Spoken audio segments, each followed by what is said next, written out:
Hello, and welcome to this special Hasselblad webinar in association with Wex Photo Video. I'm Mark Whitney, part of Hasselblad European marketing team, and I'm coming to you today from home in the UK. And welcome to this special Hasselblad webinar in association with Wex Photo Video. I'm Mark Whitney, part of...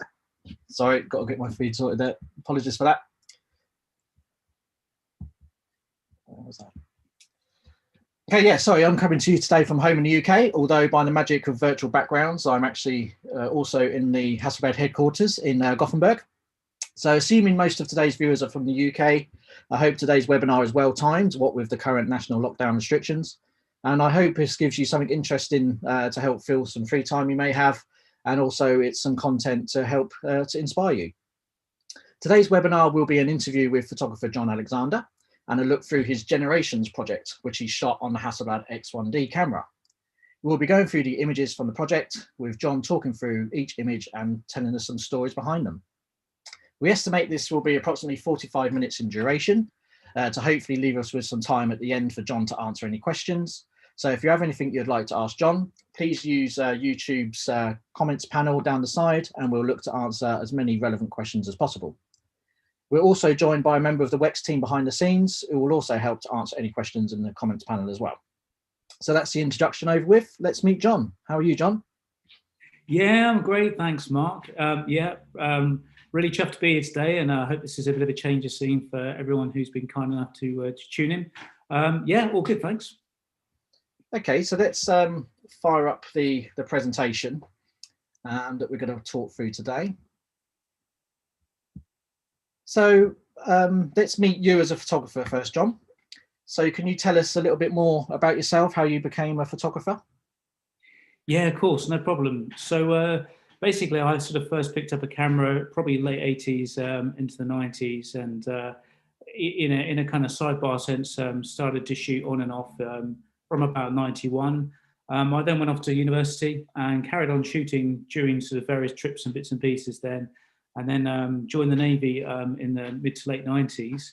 And I was very lucky. I had a fantastic career, very rewarding, and got to travel an awful lot, which was fantastic all around the world. And really, I sort of had my camera with me by my side, more as a means to document locations I was going to, because I wasn't sure whether I'd get back to the Middle East, Central America, Southern America.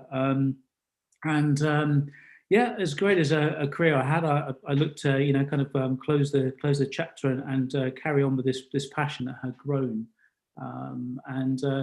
so 6-7 years ago now, sort of picked up the camera again in earnest, and since then I've been very, very lucky to continue that sort of that journey of traveling, looking to explore new parts of the world, meet new people, keep my horizons broad. It's taken me to some pretty amazing places, perhaps a little less over the last 12 months for obvious reasons, but nonetheless, yeah, it's been fantastic, and it's been an incredible passport, I think that's how I describe it, to meet some remarkable people, and to see some amazing things, and hopefully as a photographer to find ways to share that in as authentic a way as I possibly can. Okay, because we've got here that you're a storytelling photographer. So your images like to tell a story, and they have a narrative. And do you think that is sort of driven by your background, and you're well-traveled and seen lots of things and experienced lots of things? Yeah, it's hard, isn't it? I think photographers always seem to get labelled, or sometimes label themselves. But I think if I'm sort of shooting for what feels most natural, then yeah, generally there have been stories. And as you say, it does seem to come from a place of kind of having been lucky enough to travel, whether that's been the travel itself or influences like National Geographic, like other photographers' work.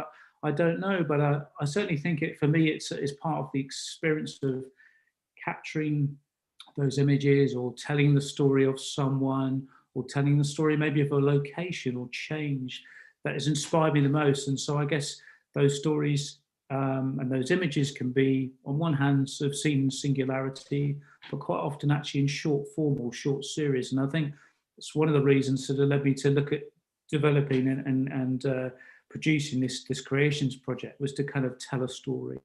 So yeah, arguably happiest when my my feet are in the field, to be quite honest with you. Yeah, I love it. I really love it. And I feel very lucky to continue to do this.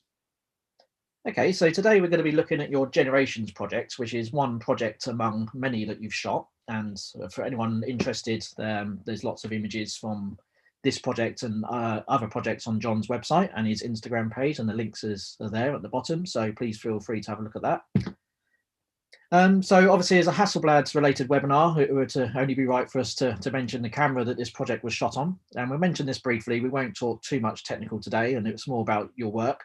But obviously, this was shot on the first generation of the Hasselblad X1D. So tell us a bit about the kit, like what lenses and that did you take with you? Yeah, sure. So I came to Hasselblad through Tom Oldham, who you should also take a look at. A fantastic portrait photographer and just an incredibly nice, inclusive guy. The X1D appealed to me because of the aesthetic, the quality, and then given what I tend to do, the portability. So I took two X1D bodies, and I took a 21mm lens, a 45 and a 90. And I'll be honest, it's where I was pretty austere, pretty dusty, quite challenging. There's no necessarily access to mains electricity, so you have to be careful how you manage your batteries.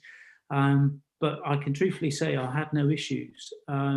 Even lens changes in the field were really not a problem. And I was also kind of at times operating down to maybe -10 degrees centigrade and then up to sort of 15 to 25, quite a range there, depending on where we were, in Mongolia.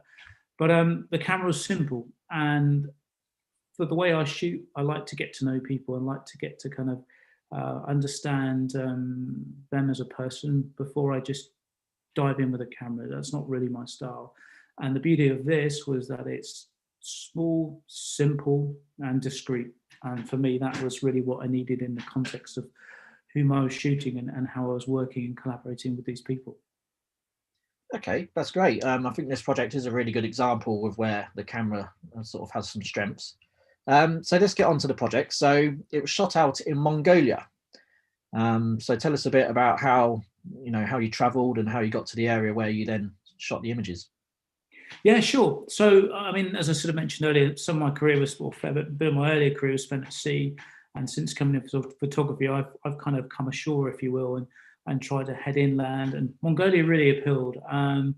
Why? I guess I'd seen the work of others, and I'd seen a couple of documentaries, and I wanted to go to this kind of corner of the world, if you will, that has had a lot of change. And so I flew into Beijing initially, then into Ulaanbaatar, that you can see on the right of your screen there, the capital, and then travelled from there west right across to the western extent of the country. So the western part, in fact, really, as soon as you're out of Ulaanbaatar, it becomes incredibly sparse and incredibly rugged and raw in a very beautiful way. I think Mongolia is the second largest landlocked country in the world, and it's one of the least densely populated, which is hugely appealing to me, because you get to sort of, when you do get to meet people, it just in itself lends itself to wondering, well, how do they survive? What's changed, if anything? And so this was shot, albeit in Mongolia, but actually exclusively with Kazakh people who. Obviously, Kazakhstan's off to the west there, but they've lived across in the Mongolian western reaches for a long time. And so this was to actually go and shoot Kazakh people who live in Mongolia, and to really kind of shine a light on the culture that exists there, which is famed for horsemanship, for herding, for hunting, semi-nomadic even today, and really not just illustrate how they live and whom they are, but also kind of get under the skin a little bit to see, how things have changed as modernity is upon us all.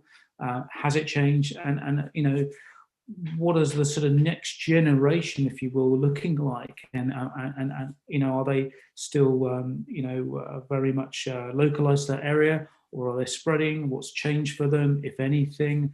And just to really, as a photographer, to try and shine a light on this corner of the world so that everyone can sort of see, what does it look like right here, right now, or albeit just pre-COVID.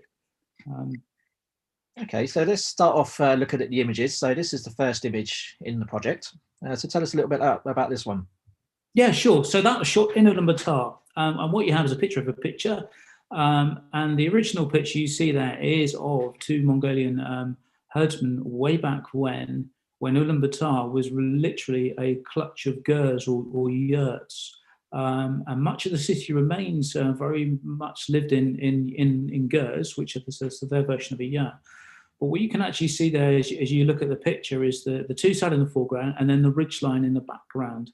And actually that is essentially how it was then. And then you can see in the picture, in the broader picture that you see in front of your screen there, is actually how Ulaanbaatar has grown and grown and grown and become very much a large capital, a busy centre. And it's gone through an awful lot of change. So you have this amazing mixture of traditional living for a large percentage of the population, and then high rises, industry, manufacturing. So yeah, hopefully it's a little pictures just to kind of show you just how much Ulaanbaatar, the capital, has changed. Okay, so then you moved on to stay with a family, is that right? That's right, yeah. So I set it up through fixes to live with two families for a spell. And it was two kind of contrasting families. This first family, both living over in the western reaches there, is headed up by Basha Khan, who you see in that photograph there. Basha Khan is a well-known face in Kazakh eagle hunting tradition. It's around 60 to 70 eagle hunters that sort of remain today, if you will. And this was shot literally within an hour or two of arriving at a beautiful little home where he has his wife, his son, her wife, his wife, and then the children. And what he's wearing there is very much a traditional Kazakh cloak with Kazakh embroidery, all made by his wife. And his hat, you'll see more of these as we go through, is made up of the furs of foxes and animals that they've caught. So it's very much a kind of a rite of passage, and incredibly, and rightly so, proud of what they wear and how they wear it and where it comes from. Okay, and then this is him in his local area. So right, yeah. So this was again, I think day 3. We sort of got to know them, spent some time with them, understand who they are and how they live. And this is literally, for want of a better phrase, shot in their backyard. So you can see their home in the distance, and you can see Basha Khan and his son on Mongolian horseback, riding in their traditional clothing. And you may just pick out on the left of the two riders as you look at them is Basha Khan, and on his right side is one of the golden eagles that I have, riding up onto this beautiful ridge that overlooks this immense plain. And I think what I tried to do with this shot was to convey a sense of people and places, a sense of the scale and expanse, the diversity of the terrain, from sort of desert floor to ridges to then you can obviously see the sort of snow-capped mountains in the background, and really very much a land, an area which reflects, that whole region in which they live. It's incredible. It really is incredible. So in terms of the remoteness, so just to give us a bit of an idea, how long did it take you to travel to these areas, and how did you travel? Yeah, so initially into Beijing, into Ulaanbaatar, and then having spent a couple of days in Ulaanbaatar, flew into the western extent of Mongolia, to Olgi, which is about 20 miles from the Kazakh border. It's on the cusp of southern Siberia. And from there, it was then overland travel using four-wheel drive vehicles. There are kind of indicative roads, almost tracks really, but then, those will only feed the little towns, little settlements, and very quickly you're into true off-road territory. For this particular shot, we actually shot this out of my comfort zone on horseback. So I'd never ridden in my life. I've always had a healthy fear of horse riding. But as with all these projects, you try to you try to kind of embed with these people as much as you possibly can, and their customs, traditions, and everything. So they help me kind of just give me a kind of a talk through on how to ride these particular Mongolian horses. So we rode up this little mountain to then come back and then put together some of the shots. So a combination, I guess, is a short answer. Okay, so a lot of the sort of the content of the images is around their eagle hunting. So yeah, talk us through this and what they use this for. Yeah, so this was one of the other sides of it. One draw for the project was the location, the region, and just the raw beauty. And the other part for me was people. And so I wanted to kind of understand how they live, how they survive, and you know, why eagle hunting. So eagle hunting for them has been a long-held tradition, and for them it represents a means of income. It represents a means of actually for food as well. And what they'll do is they will hunt and find these eagles. They will have these eagles with them, but essentially they look after for 5 to 7 years. Then they will put them back to basically the same area where they had them originally and care for them, albeit at that point then at a distance. And it's principally golden eagles that they use to hunt. So what they'll do is they're incredible horsemen. They'll ride one-handed with the eagle in the other, and this can be, you know, for a day, 2 days, maybe even possibly 3. And principally in the winter, they'll have the eagle. They'll work in pairs, and they'll have essentially other hunters will go out to try and find the prey to get the prey mobilized.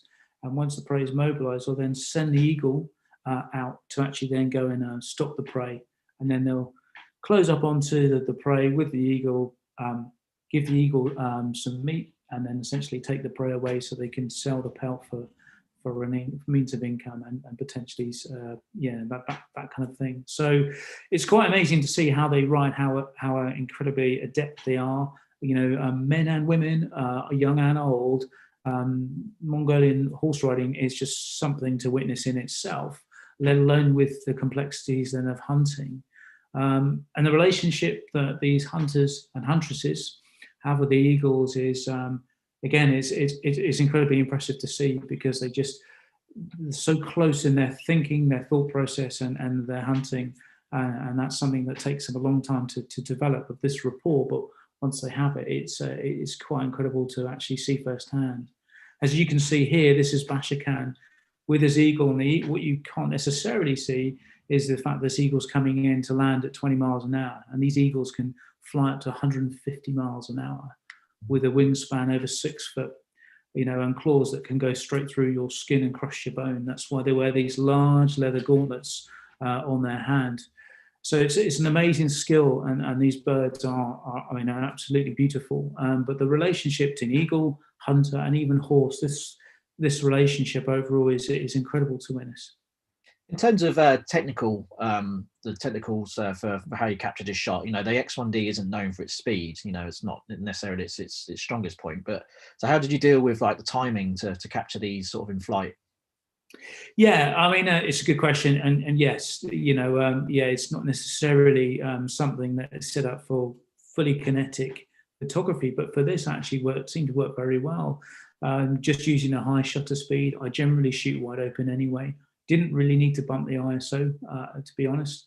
So actually, it was just a case of understanding how they hunt, witnessing that pattern. So it's a little bit like learning a sport when you're in football or a cricket or a cycling. When you get to know the sport, you get to know the points of timing. And this you can quite swiftly kind of see that, assimilate it, and then adapt that into your shooting. So I have a good idea of where he would be, even if he's moving on the horse. You know, what the pattern of the flight would be, where the wind's coming from, and then be able to time it in such a way that I could capture him side on, so you can sort of see that moment where the eagle's claws are just about to land, and then this when you're head on, and the horse is slowly trotting towards me, and I'm just watching the eagle come in. The wind's pretty much from behind me, and he's landing in to win onto the arm of Basha Khan. So just a little bit of time and patience, but to be honest, the thing about the camera I like, which has helped me in the past, is the simplicity of it. It's like shooting film. You think a little bit more about your shot. You just think a little bit more, you plan a little bit more, and then actually you then execute your shooting against that. And for me, that works. Yeah, and very dominant image here. Yeah, so this was another horseback shoot, if you will, in the sense that we rode out from the home up onto this mountain, up onto the top, dismounted, and then set up for this shot. And what I really wanted to do here was just to kind of capture that sort of sense of hunter and an eagle looking out over the terrain where they hunt. That sense of kind of almost operating in synergy. One's looking one way, one's looking the other, and and also to hopefully convey a sense of the wind that whistles up there, which you can see in the bag he has held at his waist. So the wind just flies through it and through the feathers of the eagle. Because I think it was blowing about 35, 40 miles an hour, and admittedly quite dusty up there. Yeah, proud of this shot. I hope and feel that it conveys a sense of that, the look at Bashir Khan, his sense of stature, and equally that relationship he has with his eagle. And this, I think, is great. It shows the sense of scale and looking over his domain, I guess. Yeah, thanks. I mean, that's what I tried to do. That was only taken moments after. Full disclosure, we tried to get the eagle to fly. It was too windy for the eagle, and this was shot in the spring. So this for the eagle is kind of like, I guess in football parlance, the off season. They hunt in the winter, they expect to rest in the summer, and so sometimes they can be really wanting to engage, and sometimes less so. And I think today was a less so day.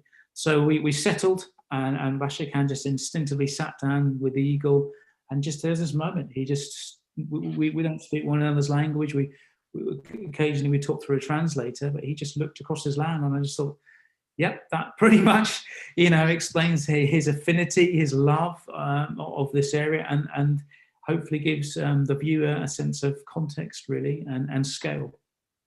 Okay, so how welcoming were the family? Was it strange for them for you to want to document them, or were they very willing? I thought they might think it was, but they were super duper willing. I had two fixers with me, one who spoke English and Mongolian, and the other who spoke Mongolian and Kazakh. So we had to operate through two translators. And they're incredibly accommodating.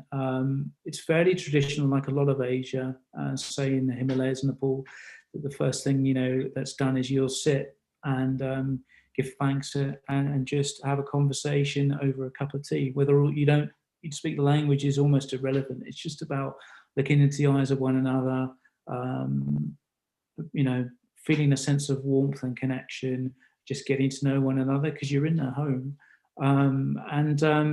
No, they were fantastic, and they got me involved in pretty much everything that they could within the time we had, which takes us to the next family. So this was a slightly different family that I looked up and found, who were younger, one generation. They'd sadly lost their dad not much before this, and so you had essentially a family of three, albeit with a bigger brother who lives across the valley. And this is the younger brother called Kaibalat, who is an absolutely lovely soul, who is very gentle. And him and his brother essentially run a very large herd of goats and sheep across this big plain, which you'll see later. And this is just taken with him. And it perhaps aims to kind of reflect the old with the new, the tradition of hunting, if not with an eagle, then as he's got here, his falcon. And on the other side, of course, modernity creeping with the use of a motorbike to help gather up the herd if they're not doing it via horseback. And their little house, just in the background there.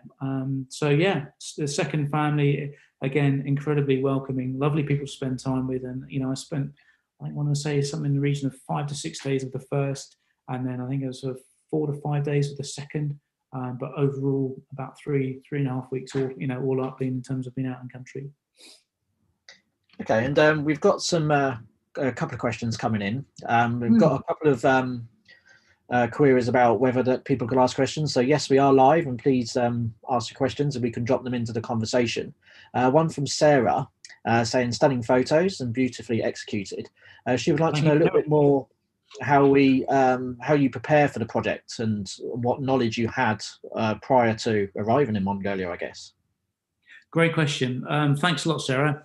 So, yeah, I'd seen a couple of articles, and I'd seen a documentary called Eagle Huntress, which I think you might find on Netflix, which really inspired me to kind of look at this project. And so when I was developing the concept, I wanted to not only show well-established faces, but I wanted to kind of show the new faces, the youth of Mongolia, of Kazakh culture, and to show hopefully a slightly different dimension to what's been seen before. So that informed my concept development, and from that I then developed the narrative, and then worked out location-wise where I'd like to be, and then literally tried to map it all out in terms of a timeline. Like all these things, you can have a script, and then sometimes you have to adapt at that, when you're actually in situ. But for the most part, it helped me to really focus on the kind of shots I wanted to get, discussions and conversations with the families I was living with. So it wasn't right, we're going to come in and do X, Y, and Z. It was, what are you guys doing the next couple of days? Do you think we could perhaps witness some of that? Would it be okay to potentially photograph? And that's my style. But I feel that's, personally, I feel that's very, very much appropriate for these kinds of projects, because it is in many ways a collaboration. It really is. So it was that general thought process is what I used to then put together the project.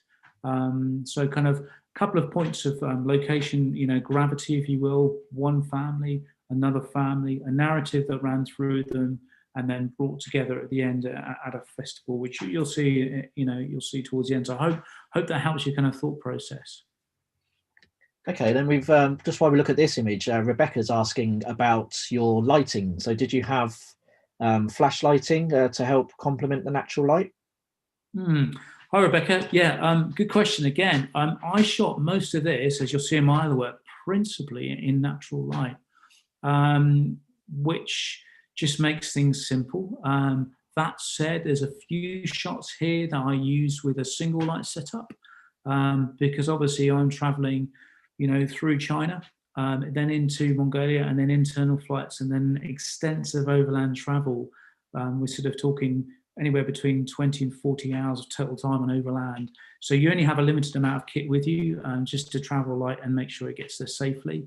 But yeah, principally natural light, and occasionally some sort of one light setups. So this shot, if I may, just for a moment. Yeah, so sure. This is of the two brothers, and in fact, if we can just roll back on one, if that's okay. This is the older brother, Ibalat, who you'll see again later on. So the two brothers here, and this is Ibalat. And so while these two brothers get on fantastically, one was 17 and one was 15.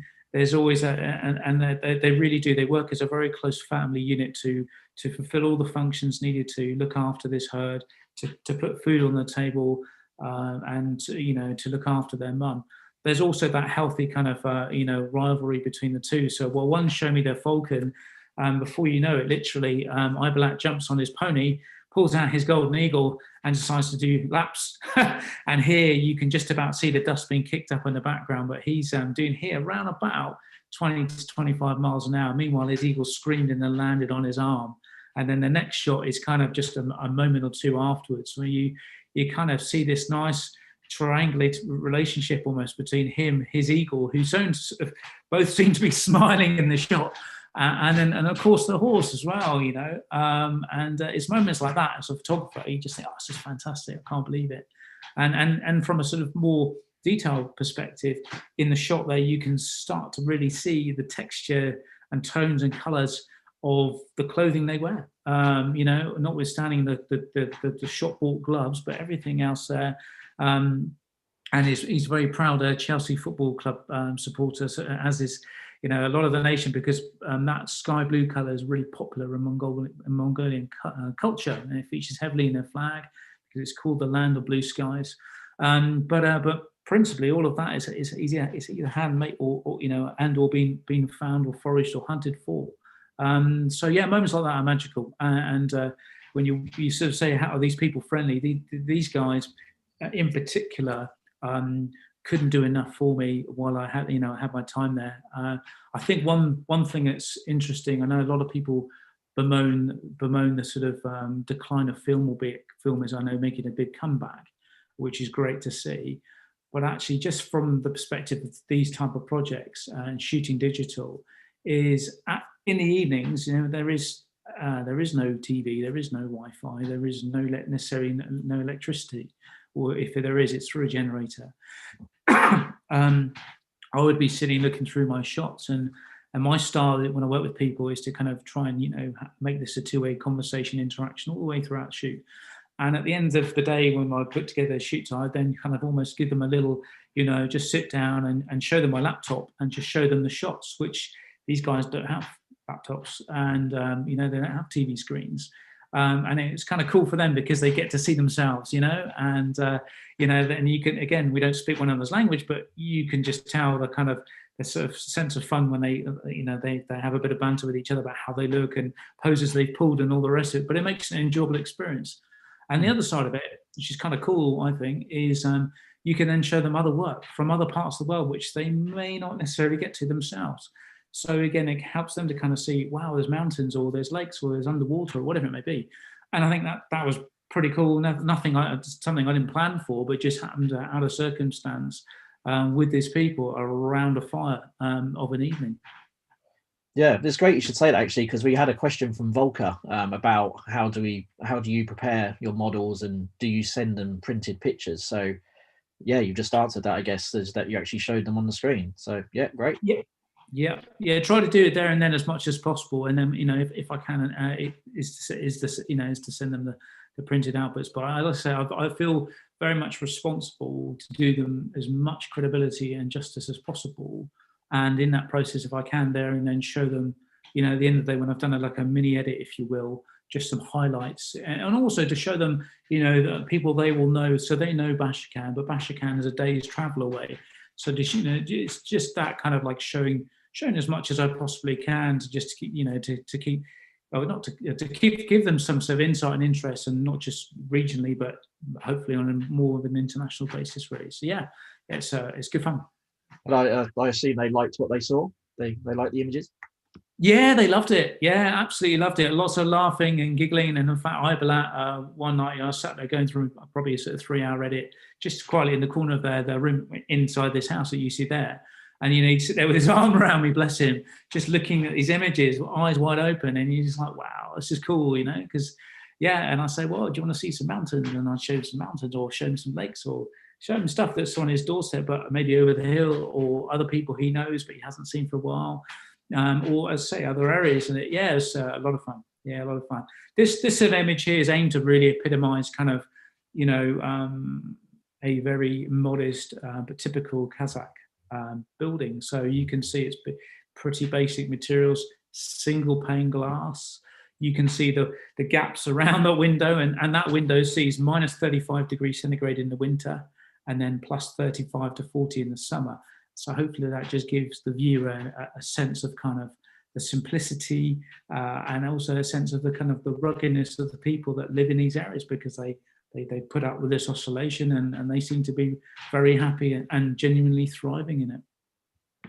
Okay, and a quick question from Kenneth. Did you use a tripod at all? Did you take that, or a lot of the shots handheld? Hi, Kenneth. Thanks for your question. It's a really good question as well. I took a tripod. I was a bit umming and ahhing about it. I took it, and to be quite honest, I used it once. Everything else was just shot handheld.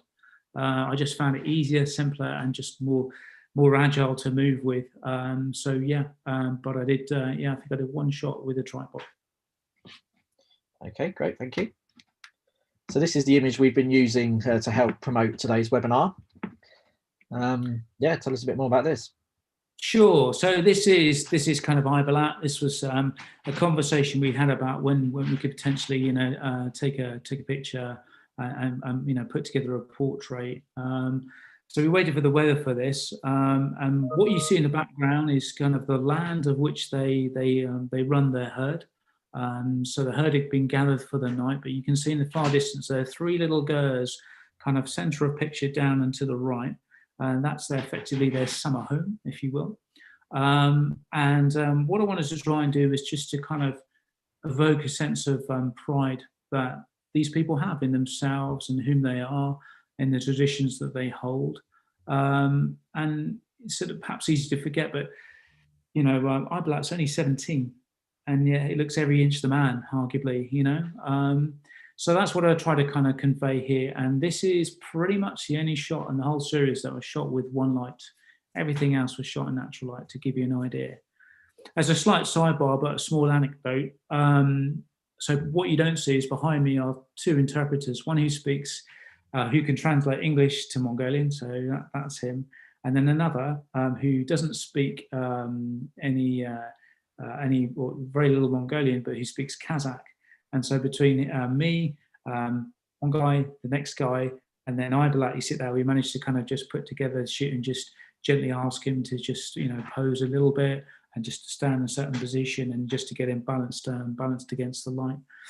Meanwhile, you'll also be sort of wondering what or who that is on the right-hand side of the shot. So that's their dog, but not dog in a kind of Western, meaning of the sort of word. This very much a wild / working dog who they look after, who helps them to herd. But he is wild, so much so that he tried to chew through one of my coats with me wearing it, and also one of the translator's feet. So this, was a moment where actually we just, shooed the dog away, and the dog just ran up, turned around, lingered on that little ridge just for a moment, and I thought, okay, this is the moment to get the shot. So I hope it kind of conveys a sense of Idolat as a man, the area in which he lives, and also that kind of a little bit more colour and light to it in terms of having the dog there too, to kind of sell that little bit of point of intrigue, really. Okay, so I understand this is like is it an annual competition they have? Yeah, they have a couple, but this one is really sort of the main event in terms of eagle hunting. So Kazakhs are incredibly proud and friendly people, and they're very proud of their hunting heritage. And so this is kind of the the Rugby World Cup, if you will, of eagle hunting in the whole area. And literally these hunters will come from far and wide. Some will ride with their eagle on a horse. Some will come on a little motorbike with the eagle on the back. Some will come in a four-wheel drive with the eagle inside. You name it, they seem to come. And they all assemble on this little rocky outcrop, which is where they do these competitions from. Some involve straight up horsemanship, horseback riding between boys and girls, men and women, where they use a deceased goat as a sort of like a rugby ball almost. It's very sort of historic Kazakh culture show of horsemanship and horsemanship capability. And the other side of it, from the eagle point of view, is they will basically, like Basha Khan and their son, they work in pairs. So you will have Basha Khan at the top of that rocky outcrop with his eagle, and his son running around in the plain with a sort of a faux fox, if you will, calling. And they're scored on the ability of the eagle to be released, to track, to hunt, and to cleanly, gather and execute a kill. And that for them is a really, really big deal. I think I want to say 6-7 years ago now, there was a very talented eagle huntress who'd been taught by her father, who's an incredible horsewoman, and he wanted to have her compete. And at the time, there was a lot of discussion, debate about whether she should as a woman, and they accepted and let her compete. And the fantastic part was she had this platform and an opportunity to really show just how talented she was, and won this huge competition. And that's the subject of the Eagle Huntress, which, as I say, you might find in Netflix. And it's been really beautiful to witness, because that has set the path for more huntresses to carry on, and for this to be opened up and to become more inclusive to what was very much a male-dominated traditional cultural event. So that's great. So here, as I sort of describe, you have hunters and huntresses arriving from all over the country, and here was a beautiful moment in time as they literally arrive with one of the older hunters, plus eagle that you can see just in the shadows on the left there, popping out. Yeah, kind of indicative of just the versatility of how people gather on this event. Okay, and going back to the film you mentioned, we've had another question from Sarah, and I think she suggests that she might have missed the beginning of the webinar, but she's asking about how this assignment come about. Was it an assignment, or was it a project that you did yourself? So that's related back to the film. Sure. Yeah. Hi, Sarah. Thanks for your question. So yeah, basically this was a self-funded project which came from a place of intrigue, inspired by publications like the National Geographic, the work of other photographers, and also really, kind of the intrigue that came from watching Eagle Huntress, where you sort of see how a country is starting to adopt a slightly different approach and open up inclusivity to allow more, and it tells a story. So yeah, that's what led me all the way to Mongolia to go out and shoot this project and spend time with two contrasting families to show kind of what's the sort of more traditional faces, literally, of the eagle hunters, and then the new breed, and how they live, and the fact that it's hunting is a part of what they do, but also herding, and really just to kind of lift the lid and shine a light on this corner of the world and this corner of culture. Yeah, in essence, I hope that kind of answers your question. Yeah, and just with regards to it being a self-funded project, what was your objective for the project? Was it just something you wanted to do for your own development, or was it what's it done for your career? Has it helped to bring an income in for you, or is it more about awareness and getting yourself out there and developing yourself? Yeah, I mean, it's a good question with a kind of a semi-complex answer. I shot this really because in my former career, I did get to travel a lot and get to spend time with really interesting people, and I wanted to put together a meteor project that would give me time to immerse myself in a culture. So hence, I lived with the two families. I wanted to have a project that could sort of show different styles, but have a narrative that linked it all together. And also, as a photographer, I wanted to sort of use the medium to kind of maybe just in some very small minor way help keep people's perceptions a little broader than maybe that the global narrative has us think. So there was a number of reasons for it. What has it done for me? Well, hopefully it's helped to kind of shine a light a little bit on what I can offer. In terms of generating revenue, not necessarily, but then that was never really what this was about. This was about sort of, shooting a project I felt that had a degree of an element of meaning to it, shooting a project that kind of, would enable me to continue the journey creatively, not just commercially. And then hopefully images I could look back on like all photographers, we'll go through cycles of, good and less so good and good and less so good. Actually say, well, look, this is some of the projects I've done, this is some of the work I've put together, and, some ways that can be then potentially used for the future to be looked at for other work. So there's no real clear-cut answer. It wasn't an assignment, but certainly this work has led me to other commissioned work. There's no doubt of that, and other assignments both in advertising and editorial. So, but at the time, it wasn't shot for those reasons. It was shot from a pure place of kind of wanting to do something that was adventurous and creative, because adventure and travel and exploration are kind of the things that have always lit my fire, if you will, and that hasn't really gone away. So, here I am doing more of this, but in a different context, in a different location. Okay, so we've just got a few more images to go through. Is there anything you'd like to mention about this image? Absolutely. So this is one of the one of the emerging huntresses in the country, who's a lovely girl of all 13 years.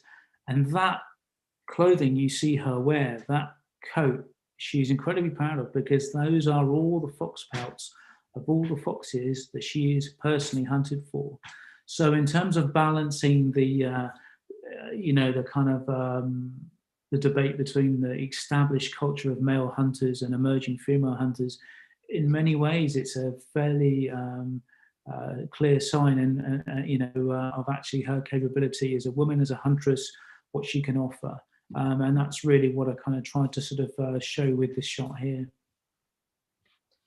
Okay. Another quick question from Eddie that we'll squeeze in. Was it difficult to get access to the country and arranging translators as you self-funded the project?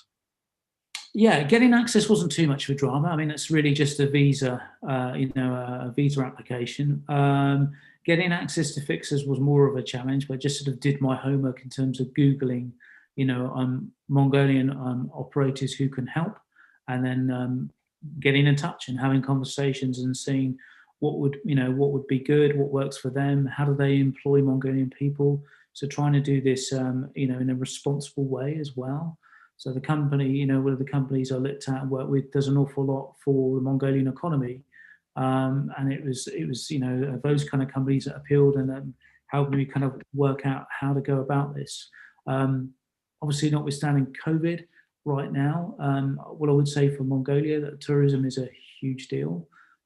It's not the single point of revenue by any stretch of imagination, but I would say that I think anyone who's willing and wants to make the journey will be rewarded by the people they see. If people make a place for you, then Mongolia and equally Nepal. Personally, I'd really recommend because the people are so accommodating, very proud of their culture and their traditions. And if you're the style of photographer who likes to sort of illustrate that and show that and work with these people, then I think most folk would have an incredible experience. That photography aside, when they look back on their life, they can sort of probably put a twinkle in their eye and go, "Wow, I can't believe I was ever here or there or whatever." And I think that's one of the most fantastic things that photography can offer as a platform, and as I said at the beginning, really almost as a sort of a passport to go and do, hopefully meaningful work. So this is coming up to the end of the shot. So this is Bashakan here again, but this is him right in his element with his hunting, his hunting cohort, if you will, that are literally, you can see in the background there, from all over the country. And here he is in his full set of furs. And the other thing you can maybe see is in his left hand, you'll see he is just adjacent to a brace, a little V-shaped brace. And that brace, he'll put a gloved hand into his left hand when he's riding. And that will actually just hold and support his hand when he's carrying an eagle, because they can be carrying the eagle 4 to 6 hours, and that eagle can weigh anywhere between 15 and 20 to 25 kg. So, it's just a little sidebar, but just out of interest. And you'll see that's literally shot by that rocky outcrop. You'll see all the other hunters there of ages various, just sat there between heats, effectively, just waiting for their turn. And here's Bashakan about to ride out and go and do his business. So was your trip especially coincided to cover this event, or did it just happen with luck while you were out there? Or no, I did time it so that we would be able to shoot this at the end. So I wanted to spend time with the first family, the older, the more traditional Bashakan, and his wife and son and so forth, to kind of capture what's been seen as the traditional view, and then with Kaibalat and their mum. And then to kind of round it out almost, a little bit more globally, if you will, in the sense of here is everyone together. Here are the hunters. Here is what they do. And this is literally the kind of apex of their year, really, culturally, to get together, to spend time, over the course of a number of days. And I had the pleasure of, being sleeping on the same floor as the Eagle Huntress did. I stayed at their home too. I dined with all these hunters who are, fantastic folk, but fairly gnarly people in the nice sense of the meaning, and have fairly visceral dining experiences, but it's incredible. And so this was the kind of the apex of the trip for me, or the project, but also kind of the apex of the year very much for them. And it's just amazing when you see over the horizon, just literally vehicles, horses, you name it, all assembling on this point for this huge festival. How long were you out there in total? How long was the trip? I think all in all, I will want to say roughly a month. Might be just shy of that, but by the time I kind of, through UK to Beijing to Ulaanbaatar, and then I had a couple of days just acclimatization in Ulaanbaatar. Yeah, I would say pretty much a month. So it's not my longest project. My longest project was the Himalayas and Everest, which was 8 weeks. This was just under 4, if I remember rightly. Yeah. Okay, and then just on this image, we've got a couple of comments on the YouTube feed from Eddie and Kenneth with regards to some of the people that you can see in the background here. So do people come and watch this from the local area, or is there an international appeal maybe? They do. There is it's a good question, guys. Yeah, there is an international appeal. and people do come to this Narrants Festival. So there, you would have seen probably a couple of shots back, the outcrop in a big bus. So not our bus, but they do run. They do kind of day tours that people can go. So you can look it up and you can go and see this festival. They also have an ice festival in the deepest winter, which again, you can fly out and witness. So photographically, both events are. If people, culture, travel, and natural environment are your thing, then these are great events to invest the time and money to go and see. And again, with a lot of photography in Asia, mindful that a lot of photographers are shooting, from a place of real passion, and maybe not always being able to have these things funded for fire and assignment, but maybe self-funded. You get a great return in the sense of the people you meet, how you're treated, and just the diversity of subjects to shoot. It's incredible. So it's well worth putting on your shortlist for sure. Okay, so this is the last image before we'll take a few more questions. So if there's any more questions, get them in, and we'll try to answer them for you. So yeah, just talk us through this last image, if you could, please, John.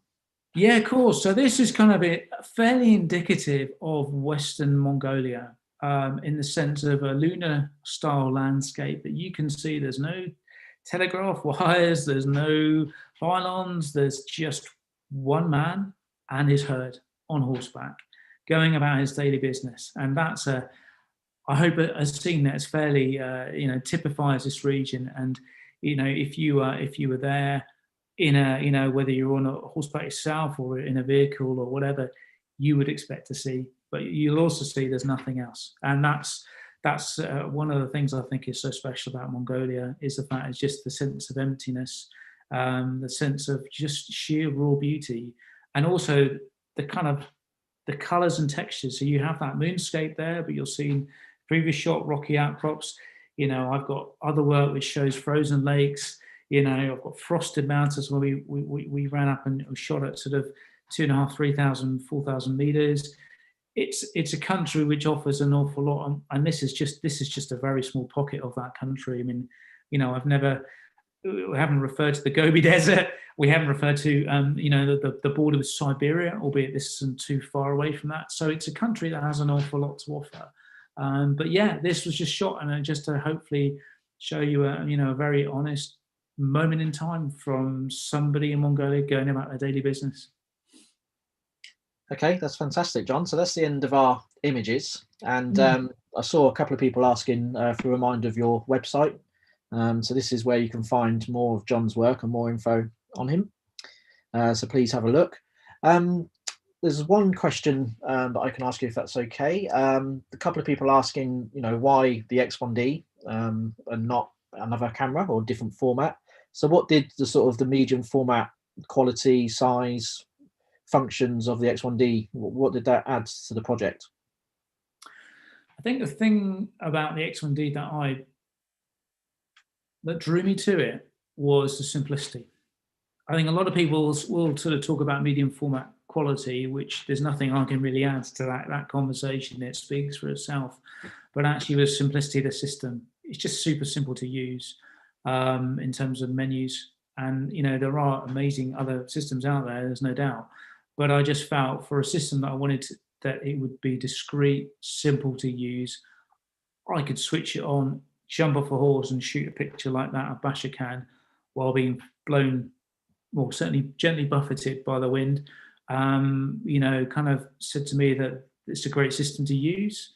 I think the other thing I would add is dynamic range, in the sense of, as I mentioned earlier, a lot of this photography was shot in natural light, not augmented at all.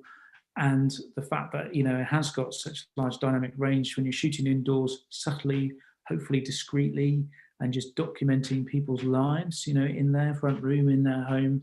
You don't want the camera to be noisy, intrusive and worrying away, but actually just discreet, so it doesn't interrupt that narrative, that moment that people are having within themselves.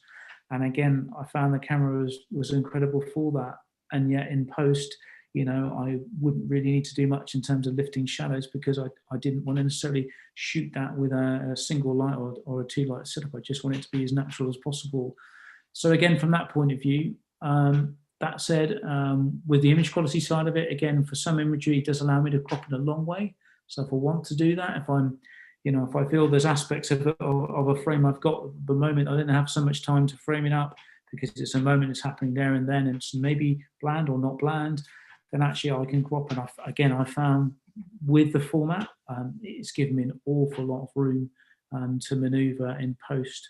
And while I try not to manipulate too much in post, it does give that versatility, which I've maybe not always got with other systems.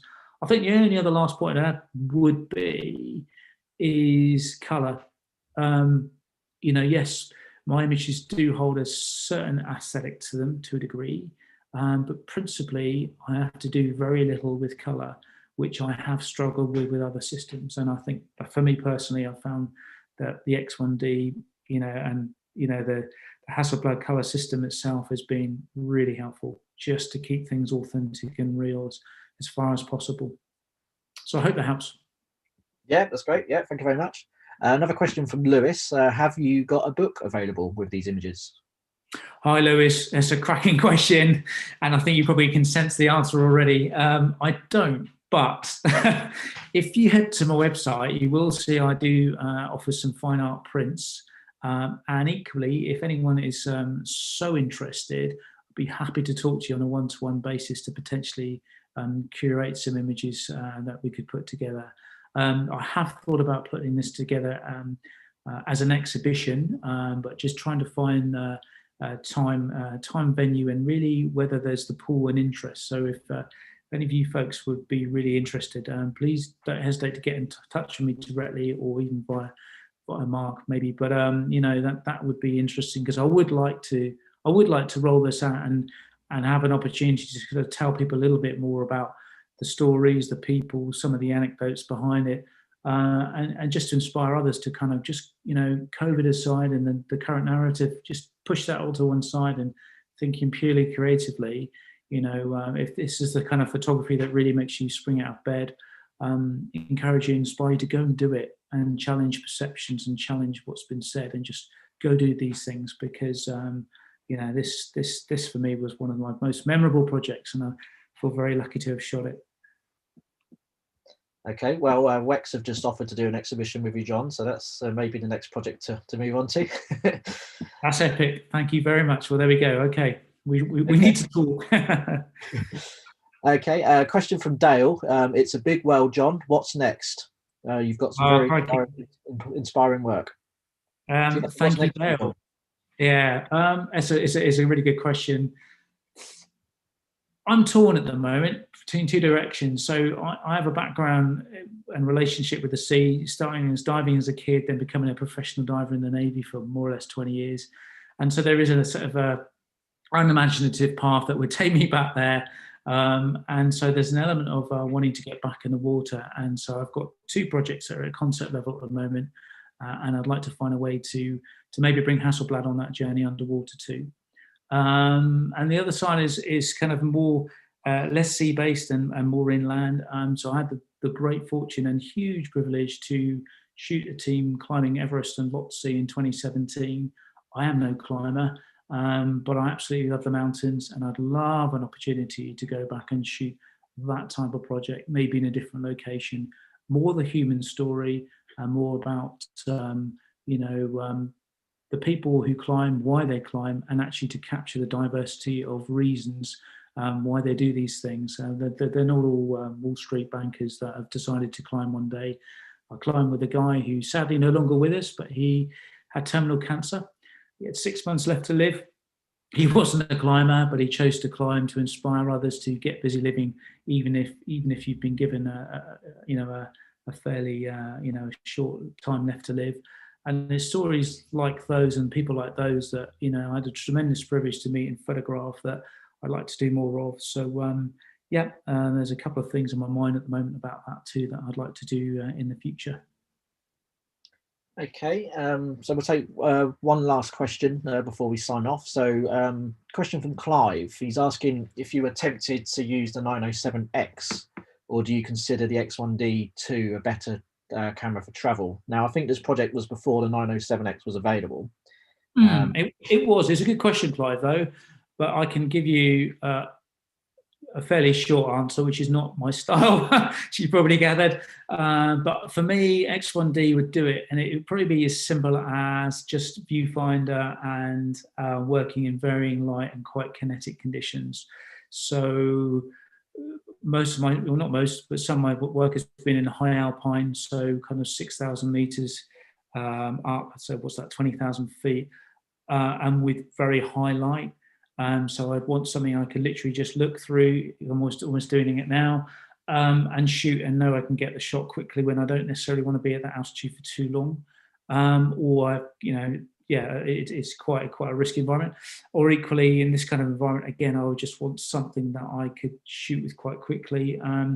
But all that said, that would be just my personal preference. I know I've seen the 907X. It looks like a beautiful piece of equipment. I know that the aesthetics and the quality are going to be, again, they'll speak for themselves. But for me personally, I think it would be X1D. Okay, and sorry, just one more question from Sandy saying, what power options did you use? So did you have to use the family's generators to charge batteries at night and things like that? No, I didn't actually. I want to say 3 batteries with me or 4 batteries with me. And I just used the plug-in charger version. Forgive me for lack of parlance, but yeah, used that and just managed the batteries carefully. It was all right. Yeah, it was okay. It worked out pretty well, which was great. I was a bit worried about it, truthfully, before I went, but I genuinely had no issues at all. Okay, great. So that pretty much sums up our discussion. Thank you very much, John. I think the audience have found it very interesting and informative and inspiring. So thanks very much for your time. Pleasure. Thanks a lot, Mark, and thanks to everyone for sort of spending the time to listen. If you've got any questions later on at some point about creative process or approach, always happy to field questions. No issues at all with that. So no, thanks everyone else. Much appreciated. Okay, and then just before we sign off, just to remind everyone, if they want more information on Hasselblad products, they can of course go to the WEX website and search for Hasselblad, and of course also the Hasselblad website as well, with everything hopefully you would need to know. But if not, just reach out to either WEX or Hasselblad and we'll be happy to answer your questions. So yeah, thank you very much, and we look forward to seeing you at another discussion again soon. Thank you. Thank you.